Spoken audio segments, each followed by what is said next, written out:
Sir আনন্দ। আপনি অদ্ভুত একজন মানুষ। আপনার হোটেল থেকে এতগুলো মানুষকে অ্যারেস্ট করে নিয়ে যাচ্ছি, তবু আপনি হাসছেন।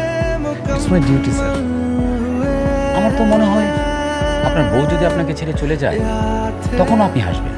You are right sir. আমার বউ যখন আমাকে ছেড়ে চলে গিয়েছিল তখনও আমি এক ফোঁটা কাঁদি, তাকেও আমি হাসি মুখে বিদায় দিয়েছি স্যার। বলেন কি, উনি এখন কোথায়? সে তার প্রাক্তন প্রেমিকের সাথে চলে গিয়েছে স্যার। আরে জীবন, আমিও যদি আপনার মতো সব সিচুয়েশন এরকম হাসি মুখে হ্যান্ডেল করতে পারতাম তাহলে আমার জীবনটা হয়তো স্যার, চেষ্টা করলে আপনার পারবেন। পারবো। Thank you. Welcome sir.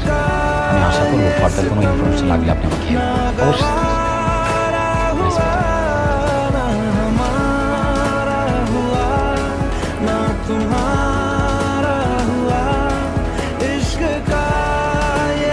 কি মিস্টার